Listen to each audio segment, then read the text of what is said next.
I live in chaos, it's true. But comprehend this, my chaos is very organized, okay? I have a mess encircling me, but my mess is organized. It's organized because I'm a child of the living God. Romans 8:28 is necessarily true of me. It's written in God's word that all things work out together for the good of them who love the Lord and are called according to his purpose. It's written that though we may fall, we will not be cast headlong. I've never been cast headlong. So, to a point where lay souls that out here frequent this yard notice that it's dirty and one of its tires is flat on the ground. Yes, every so often they ask me, "Uyatengisa, ma'am, is there something, can I buy your car?" And I'd be like, "No, I'm not selling it." I am not selling it because I can't not have a vehicle. But I also have an awareness of the fact that my life looks a particular way. I have priorities. Even though I know how to hustle for battery at a decent price, exchanging it at Midas or whatever, even though I know how to hustle for the best deals, when I do get money, my vehicle is rarely ever a priority to me because of the fact that I can hope and I can also afford to let it just bloom for some time because of the fact that gune moto ezinye ezitu in the yard and I am a licensed driver, whether or not my driver's license is expired now for a couple of years, I am nonetheless trusted to drive, especially my mom's car. So when I need to go on that one trip every blue moon, I will use my mom's vehicle. But when I get, for instance, if I got, for instance, a huge donation like $700, then I can see an incentive to go kilonta 850 to 1,500 rands go maida sigilo reka battery, and then maybe be very careful to just gaze at my vehicle to make sure that it never ever gets old, like dead again. Maybe I can service my vehicle, which I don't need to do. I am not due for a service because my kilometers have not yet reached a particular place. I am not due for a service, only to change my battery because my car has just been sitting around. And that is something that I learned already years ago when I was at Cosmo City, where one of the places where my mom made me live. There was this one Nigerian guy who kept on telling me, "Karabo, your car's been sitting there. You need to start it because then if you don't, it's going to get stuck because a car needs to always be running. Otherwise, battery acid, especially when you see these white things on your battery, it means that your battery acid is leaking and one of these days you're going to try and start your car and it's not going to start."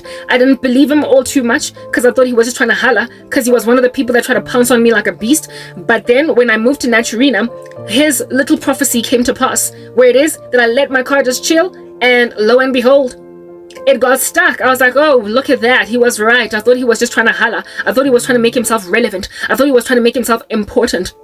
So, trial by ordeal, albeit having been stubborn, I finally found out that you can't just let a car chill. They boosted my vehicle like 2 or 3 times at Naturina until I came to discover that, okay, I let the battery sit for too long. Now I have to buy a brand spanking new battery. That's when I started to teach myself where to get deals, very reasonable, for batteries and what have you. So now I know how to buy a battery cheap. So my car sitting, what I'm trying to explain is that my car sitting parked in the yard is often strategic. This here is an organized mess. I am not pining over being a pedestrian. I am not pining over the fact that I gotta walk to the Pick and Pay if I am desperate to go there because I need something. Like the other day, you remember I walked to the Pick and Pay to go and buy Compral because I needed pain meds for my period that just started that morning and my mom was at work, so I could not use her vehicle. I could not say, "Can I use your car to go to the Pick and Pay?" There was no other vehicle here for me to utilize, so I took a leisurely walk in the afternoon.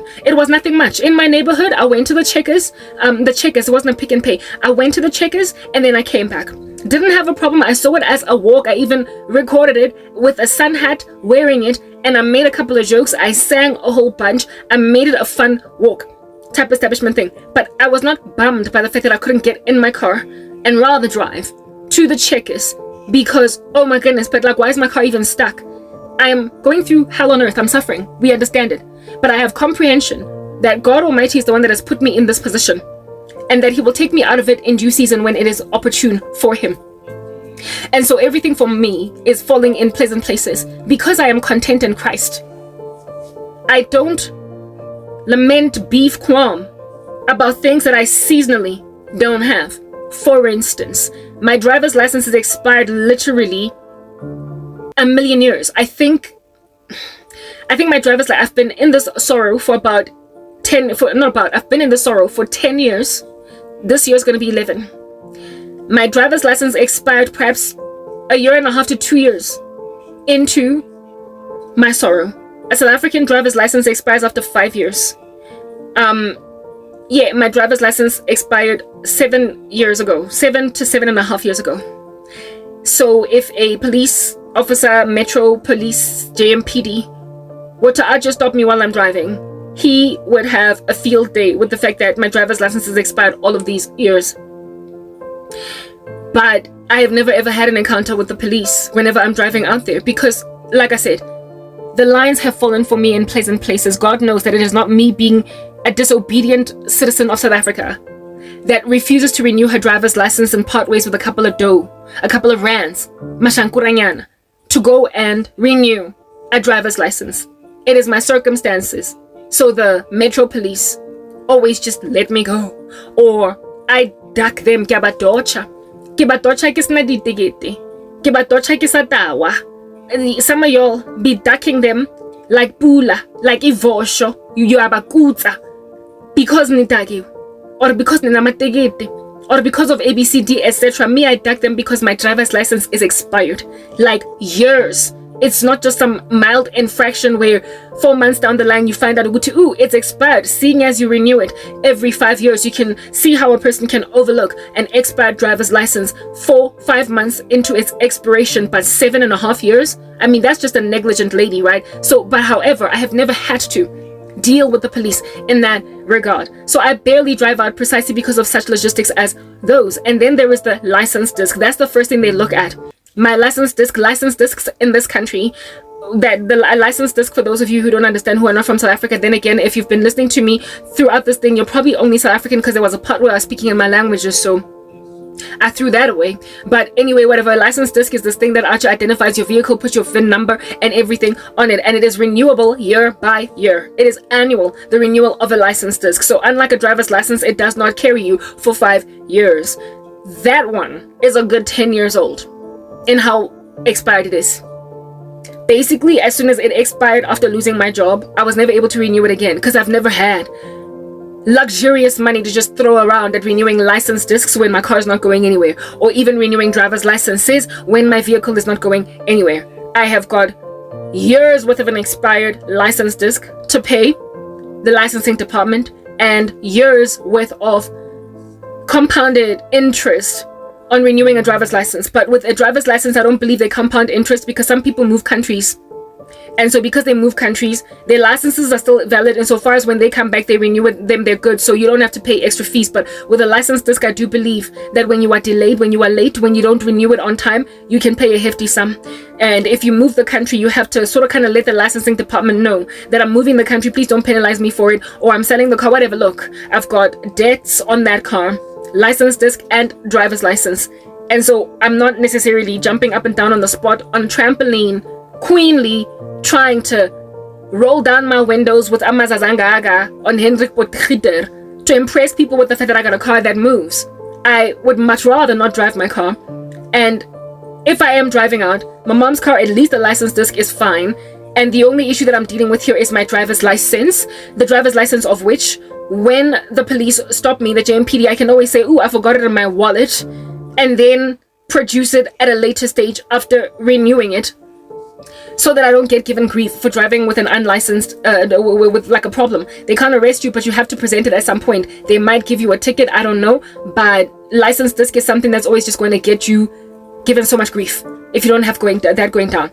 So granted that if at all I'm not driving her vehicle all day, every day, just up and down and cruising like a young man hollering on chicks in the ghetto in her car, my mom tends to let me use her vehicle if it's like once every blue moon. And so therefore, granted that I go nowhere, there is no priority in getting my car corrected.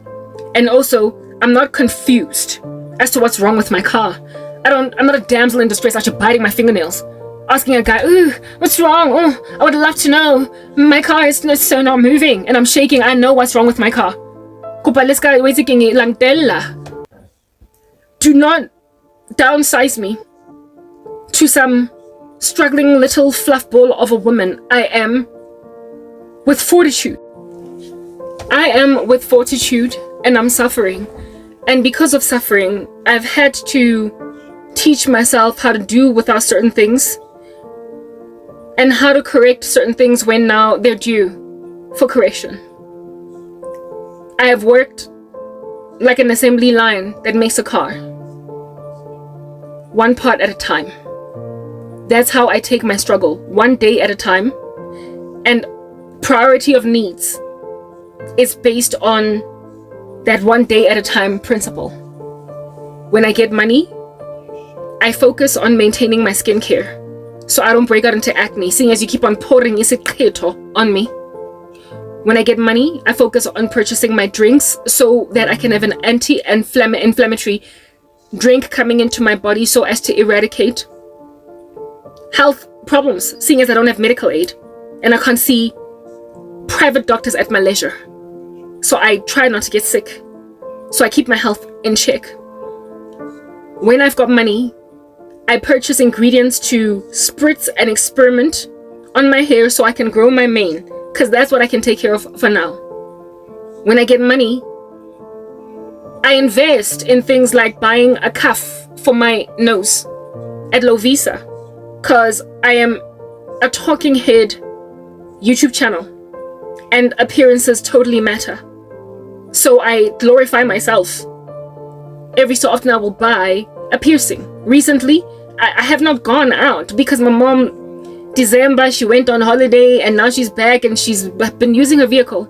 I'm waiting for the opportune moment to be like, can I use your car please for a couple of hours? Then I'll go and buy my nose cuff and you will know when I have it, because it's going to be blinging all up in your grill.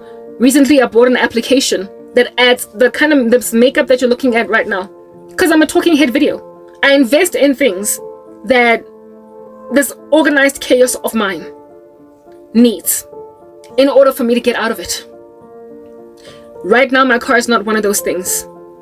The day that I would see it necessary to renew my driver's license and also my license disc alongside, maybe do a service despite my car not really needing it, a whole haul on my car, on the day when I see it fit or necessary to take the vehicle to a car wash so ADT guys driving up and down don't see it so dirty that it's obviously stationary, so sisters, are you selling or what? On the day when I finally do stuff to my car so as to not cause suspicion as to whether or not I'm selling it, is only going to be the day when I need to move my car more than once a month out of the yard. Like if I got a job. Like if I started to organize things like visas and passports because I'm leaving. Like if I needed to run errands up and down because now I am finally either monetized or able to monetize on YouTube or able to make money somehow to a point of being able to call my creditors and start to pay them back the money that I owe so I can get taken off the credit bureau. When I need to start driving to SARS to talk to them about what I can pay back. When I need to start driving to, like I said, the licensing department, blah, blah, blah, all that jazz. When I need to start basically getting my affairs in order so I can fix my life. Also, when I start needing to go house hunting, at some point my car will have to move to my apartment, right? Yeah. So where I need to go and live, I'm going to have to be up and down, up and down. I'm going to have to be traveling all over up and down this Johannesburg, re-buying furniture, because God showed me everything of mine is going to be brand spanking new again. I'm not going to need to go and fetch my stuff from my uncle's garage, go and Sharina. Only when my life essentially gets reignited, when an engine is awarded me to need to be on the streets more frequently than how presently I am on the streets. Chances are I will never ever be as frequently out there in the wilderness as I used to be back in the day, because I don't believe I'm ever returning to a 9-to-5. I will perpetually be a self-employed person. So my car is going to be more parked. It's going to be parked more than it used to be back in the day. I won't have to endure the bustle of bumper-to-bumper traffic like everybody. So not daily, but certainly perhaps 3 or 4 times a week to buy groceries, to go and do whatever, because I'm largely working from home. And then of course going to church. Should the Lord award me some kind of a semblance of a normal life in South Africa before I leave, I will certainly try and look for a church. So I would drive there on Sundays, and I would also drive to Bible studies during the week.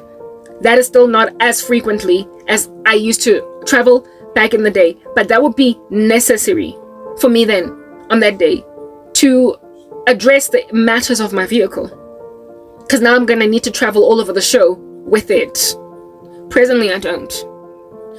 So ukushelwa on the premise of stuff that I don't need, that I have not prioritized, but that you have made an observation is lacking in my life, it's just traumatizing at the least, and at the least, and at the most, hella just disrespectful.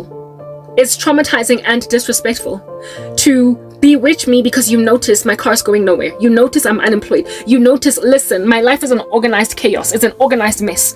Like it or not, I belong to Jesus. He is doing something here very strategic with my life. And that's the reason why, even when I got stuck back in that day, I got stuck literally inside a demarcated parking bay at Wits University. The walk was onerous, treacherous, and arduous. It was hard. It was painful. But it was not concerned.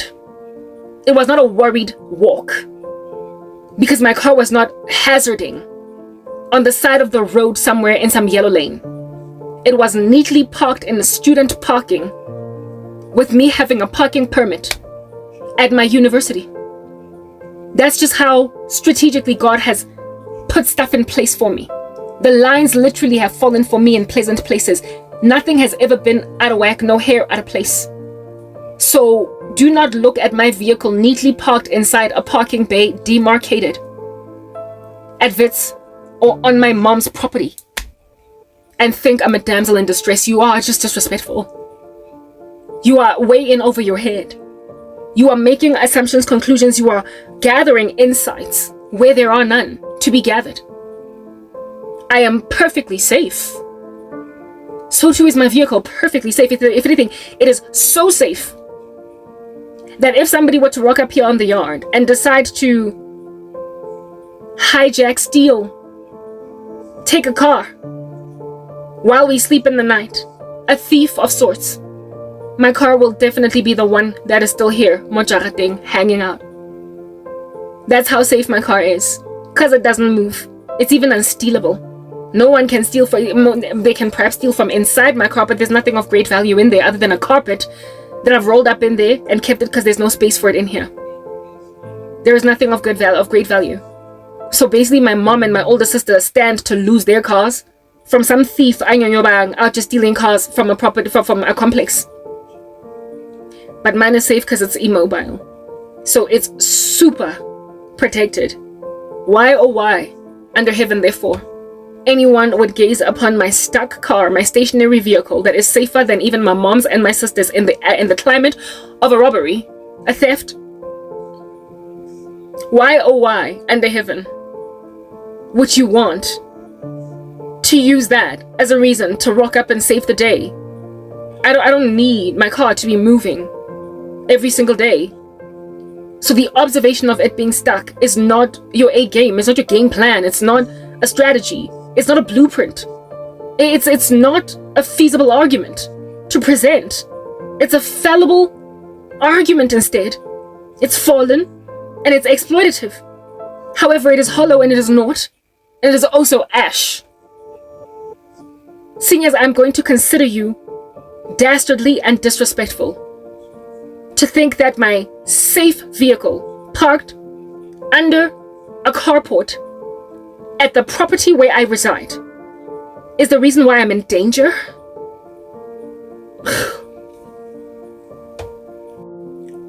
Listen up, name people. I have kept my hair healthy, thick and black, without a stylist, without a salon, without money to buy store-bought products that are expensive. Because thanks to sorrow and poverty, I taught myself DIY hacks as to how to grow hair. On YouTube, where I've got Wi-Fi perpetually running, on the property where I stay, there it goes again, that property, right next to kitchen ingredients that are bought by my mom every month as groceries. And they take care of my hair. So any random buffoon that wants to hop up into my grill, offering me the biggest and baddest 4C stylist in Johannesburg, is offering me something I don't need. If you've been a business analyst for any amount of time, or some kind of financial modeler, or a value proposer, somebody offering a value proposition, writing up a marketing plan, if any of those 3 career tracks have ever been yours, you will know that, or even a project manager, if you've ever scoped a project in order for you to basically write down on paper what you are doing here, you will know that you have to do a needs analysis based on an as is and a to be.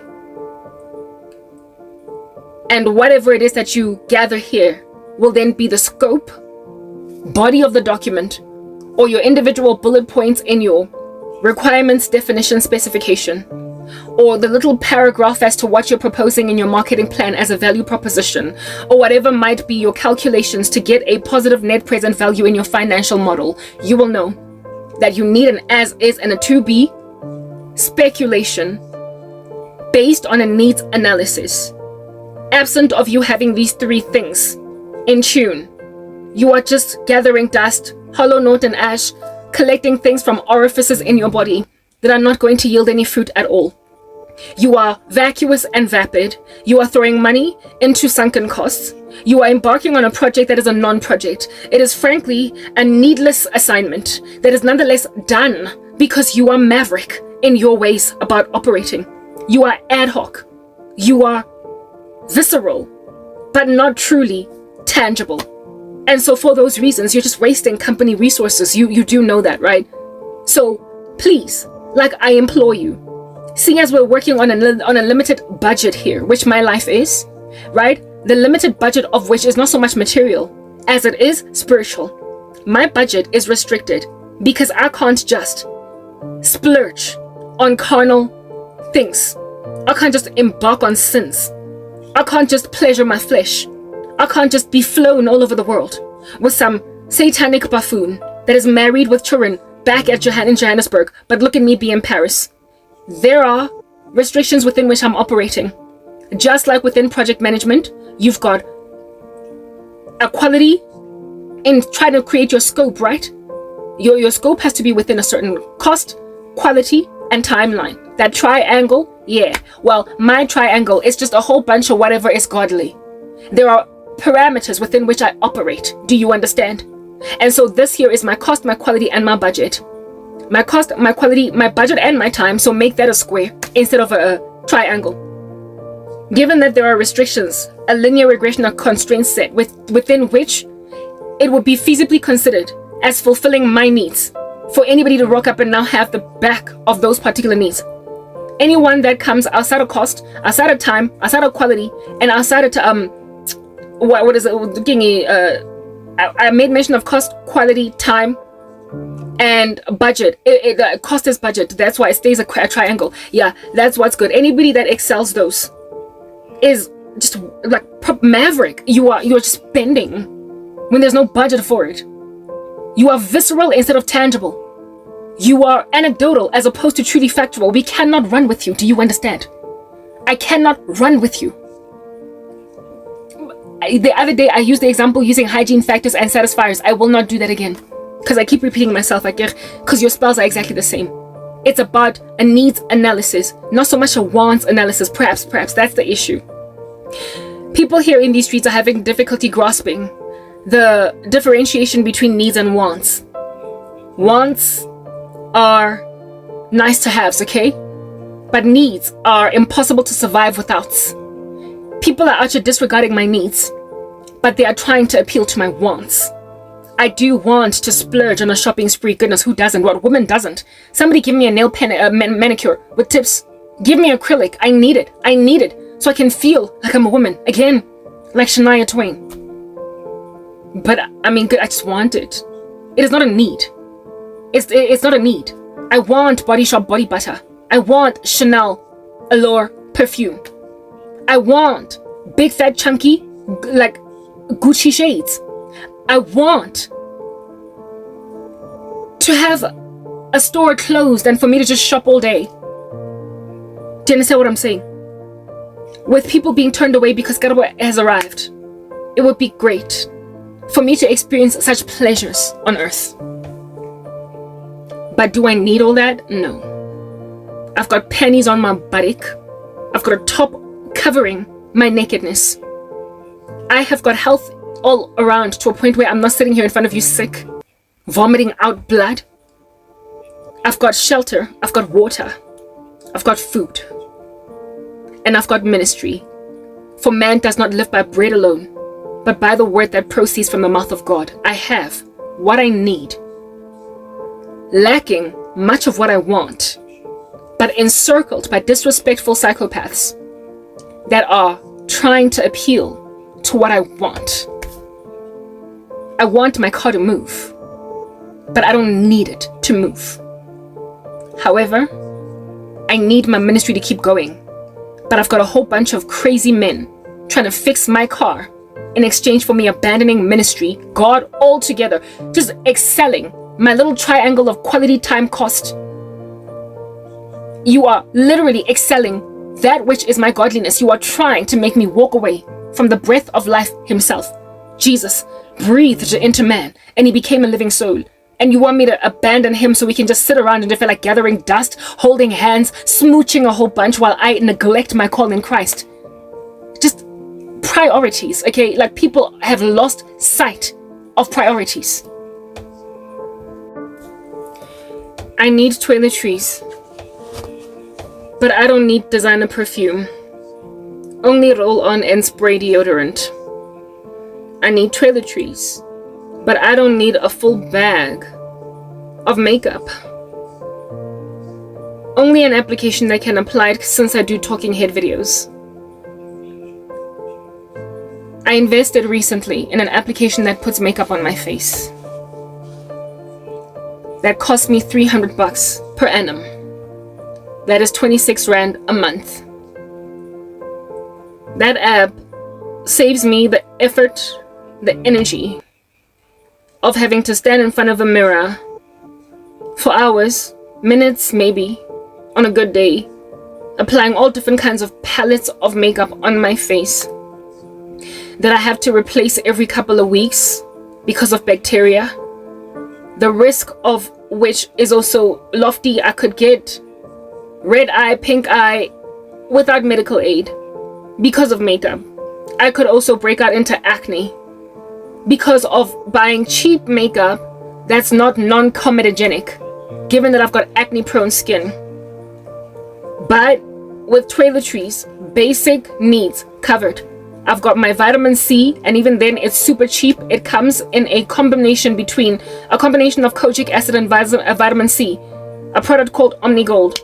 I've also got a vitamin C serum that lasts me 5 months after buying it from Take-A-Lot. The way thing in a bottle.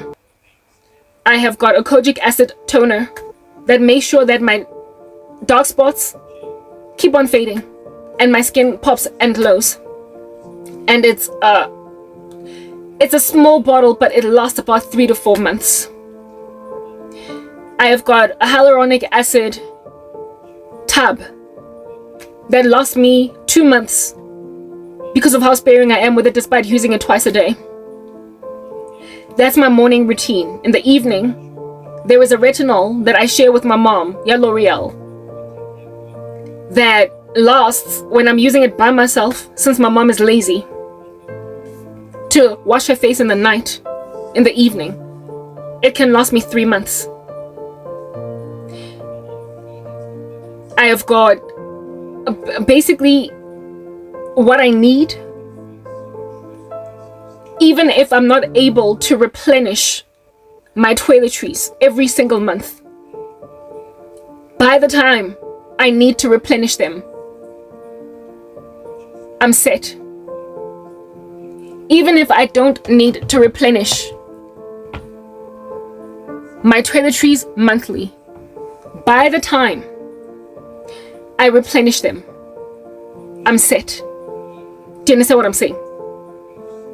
I'm trying to make a point here. God parks my vehicle neatly in its bay, even though it can be stuck for hours before I'm able to organize moving it to my apartment. It's been like that for years. I've had dry seasons with no money for months, yet I have never run out of basic necessities, things like toiletries. So the application makeup that I invested in because I recently came into some money was in order for me to satiate my makeup desires, in order to improve my talking head videos, the aesthetics of them, without having to risk breaking out into acne because I'm busy wearing makeup every day, even though it's worth it since I can speak for hours. But just that onerous process of applying a full face, and then having to wipe it off properly, and to also ascertain in the middle of it that I don't break out into acne since my skin is so acne prone. I avoid all of that, but however achieve the same effect. I achieve the same result, that I might be presentable in my videos and be polished. So I want to buy expensive, largely non-drugstore, non-comedogenic makeup for my work, since I am a talking head video creator, content creator, for the sake of also just feeling cute and experimenting with palettes. But I am in such a dry season, in so much sorrow and in so much pain, that it's enough. It'll give. It's like, this'll do. It'll do. It is sufficient for me to have an application that can put makeup on, since my videos are recorded from a vantage point where I see no one, I go nowhere, and so I don't have to truly be presentable in waking life. Only the appearance of it is sufficient. My needs are met, but my wants are absent. What I would want if I was out there meeting people, shaking hands, exchanging pleasantries, exchanging notes, contracting on collaborative relationships, would be a full face beat. I would need to put on real makeup to be presentable there. I would need to put on a wig that doesn't look terrible at the back. I would need to make sure that when I demarcate my lines, when I create lines in my hairstyle, they're straight. Right now I have this crooked, like, parting at the back, because y'all don't need to see that. I also have these edges that aren't properly lain. I would probably invest in a wig, if at all I was going out there. If not a wig, I would do my hair properly, and I would probably learn how to lay edges, or at least come real close. I don't go out there. So when people offer me things that are outside of the demarcation of operation in the climate of sorrow that I am in, while disregarding my linear regression constraint set, while disregarding my constraints, that time, quality, and what is this? Time, quality, and scope. Time, quality, and cost, not scope. While with people disregarding all that which I need. Oh, well, that helped.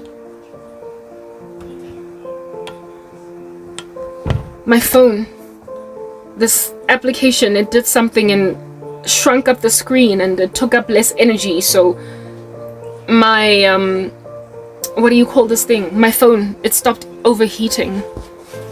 I'm grateful. It's like it self-corrected. I'm so grateful for that. I thought it was a mistake, but it's actually a self-preservation tactic by this application. I just hope that it still is recording though with this aspect ratio. Anyway, whatever. Yeah, you get my point, right? I said time, quality, and cost. People are ignoring the fact that I'm a godly woman. They're ignoring the fact that I'm waiting on God for a plethora of things, and they are focusing on my wants as opposed to my needs. And as a result, I am being dealt such a bad blow by such bad guys, bad men, such horrible men. Like, y'all, wait again, I feel bad for the day when you were introduced to the occult. And you know the sad and disquieting thing? Every time I dream about these men bang patlankankane, there is always such a prevalent risk of HIV in my dreams. Like, it's always just yawning and gawking. So I don't even know if this guy has got a clean bill of health or what. But my dream was just littered with the suggestion even of the contraction of AIDS. Like, I don't get it. Like, there is just a heavy pursuit on my person by people that are looking at the extenuating environment, having no regard for my piety, my godliness, and the fact that, frankly, for now, I don't need certain things. I have everything that I don't need certain things. I have everything that I need, but I certainly do lack a lot of things that I want. You can't tell right now that I don't smell like an odor parfum. You can't tell that. I mean, some days I rock up here before taking a shower. Today I have taken a shower, but I would like to imagine that I present so cleanly that I look like I've just taken a whole shower and I smell so wonderful when I come here. But some days I'm yet to take a shower. But you'll never tell because, like I said, I'm not in front of actual real people because the world has ostracized me. My mess is organized. My chaos is organized. There is nothing broken about it, and anybody trying to fix it is just disrespectful. Matota, I am waiting like men, black men. Oh shame. Waiting. No, like absolutely not. Like yazini, I apologize. Like maswabi. I am so sorry, but nah. As Karabo sizekele Hlongwane, ke feditse ka lona kaofela. Because everywhere where I try to give a chance, everywhere where I think that gu normal, the moment gu discoverwa, the moment gu tholwa, gu bhaqwa, indaba yokuthi ngiyasotleha, ngiyasokola, the moment it is learned that I'm suffering, the exploitation, the opportunism, Hashem, Janus and Jambres, hi.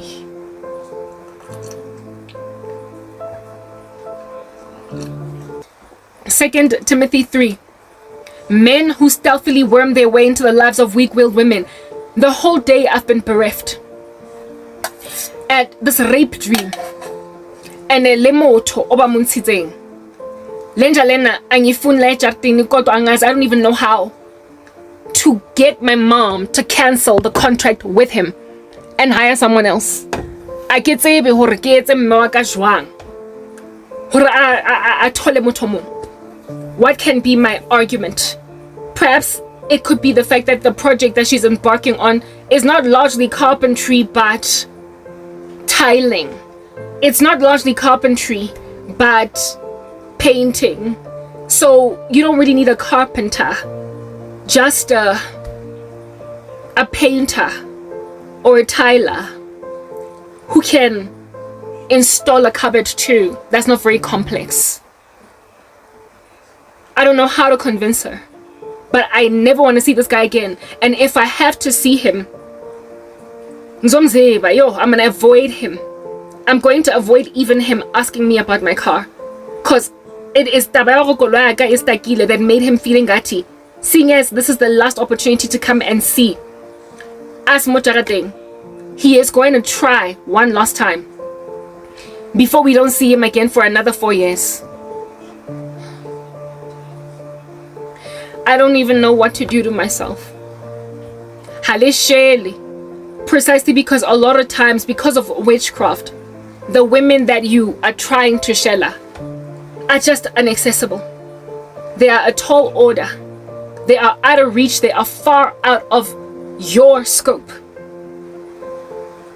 But they are seasonally barren, seasonally destituted. They're seasonally bereft. And so, given that on a normal day, chewing bubblegum in the street, they wouldn't even look at you, even in poverty, you help them along because you like helping your Satan along to humor you. You overwhelm women with lust. You overwhelm women with passions. And when they don't want you anyway, despite your korobela, you also rape. Your character is so decimated by your adoration of witchcraft. How not that you do without it. And yes, This is an epidemic in the black community.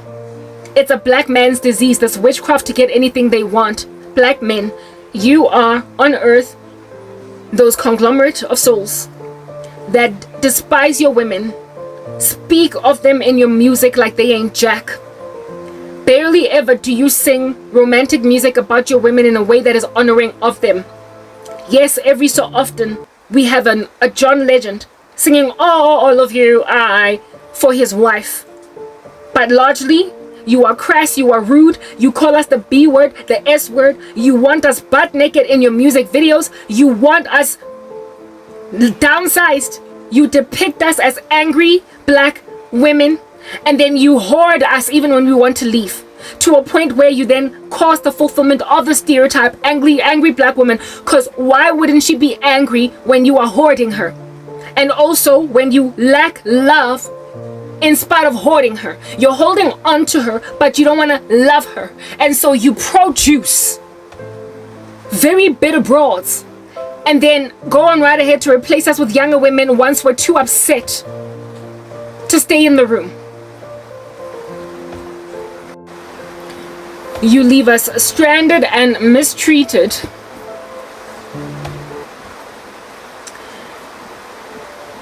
And then when we develop a butchness about ourselves, changing our own tires, driving around our cities with 5-liter containers just in case we get stuck on reserves of petrol. When we survive in spite of your indiscretion, long story short, you then call us distasteful and unlovable because we're practically men. You hate the girth and the strength of the black woman that you engrafted it in us because of your negligence and your quid pro quo tit for tat mindset that is converting black women into whores that must sleep with you in order to get anything out of you, only to be disrespected afterwards. It's exhausting. Do you understand? You would much rather use witchcraft to control a woman and make her docile under your clutch, under your palm, under your grasp, under your thumb, instead of just merely build character. Like something so basic as build character. And then watch what happens to a woman when she is loved. Watch how that angry black woman calms down. Watch how she's not complaining and nagging as much anymore. Watch how she does not feel the need to build extra muscles because now you're pulling your weight. How butch, mannish, and androgynous black women are is because of this thing, this phenomenon, this nonsense. Here is a man claiming to be chivalrous, raping me in a dream because he offered to correct the circumstance with my car. Kisamogopa. He made an observation of it.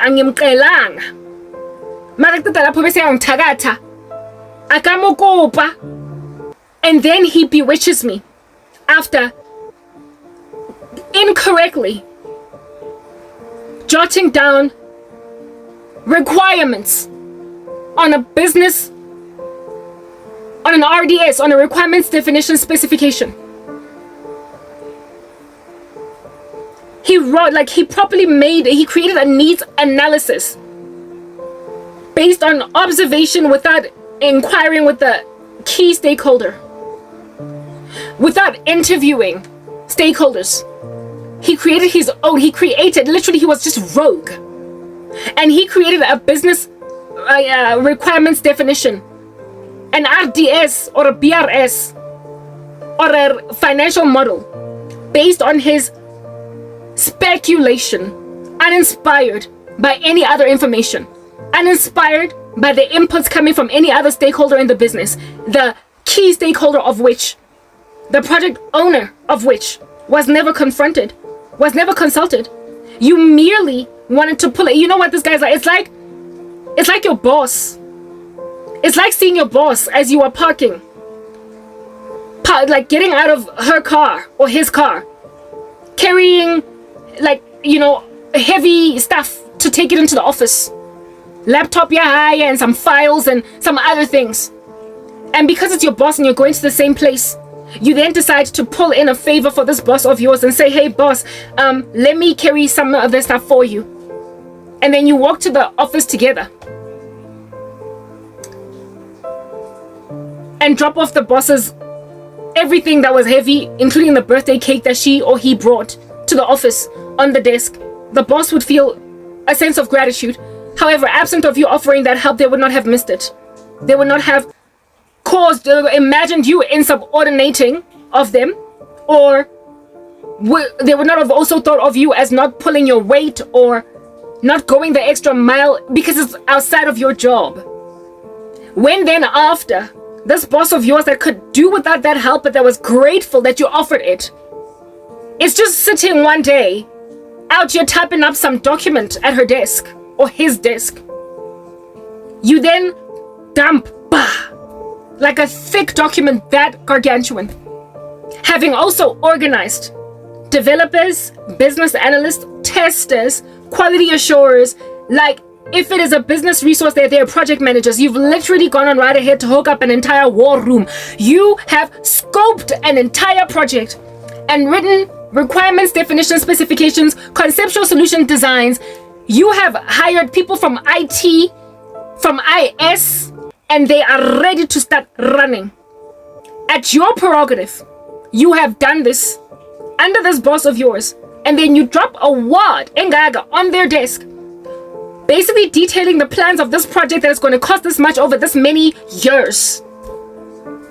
And that project is to build on the property where you work some kind of a fan belt or a conveyor belt that looks similar to the one that you find at airports, transporting luggage from the luggage carrier place to where travelers pick up their luggage, and just grab it and then put it on trolleys.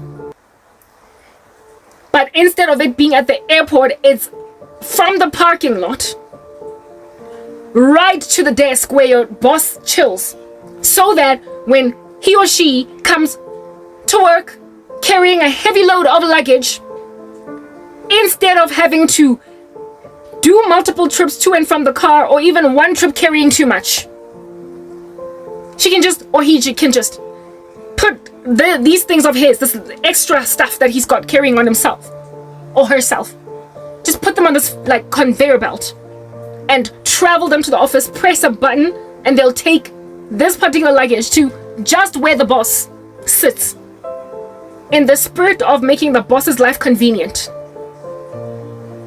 And you have already, like I said, organized IS, IT, project management, testers, quality assurers.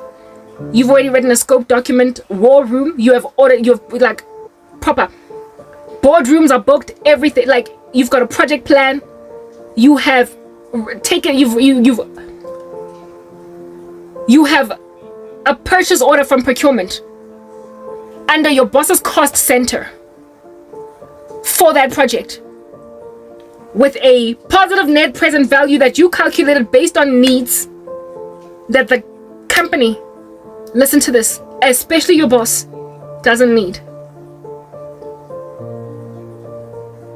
But you've already got a financial model, you've already got everything down, and you expect your boss to be grateful because you went the extra mile. Seeing as you, on that one fateful rainy day, let's say it was even rainy, she came out of her car wobbling around, or he came out of his car wobbling around, carrying a whole bunch of things, and you were decent enough to try and help him or her along, to not have to carry so much weight. And based on that observation alone, a rogue employee of this strange organization, you have gone on right ahead and wasted company resources on a project that no one wanted scoped, no one needed, no one asked for it, no one prioritized, approved it, no one spearheaded it. Like, you spearheaded it as an employee. You did not, like, proper, with insights from no one but you. You've gone on right ahead to embark on this thing. I apologize. It's giving HR It's giving disciplinary hearing. It's given final written warning. If not, suspension pending dismissal with immediate effect. It's giving where do you get off wasting my departmental resources on a project that I did not even conjure up from my orifices to create? You went rogue, bugger. You're fired. My point exactly, black men.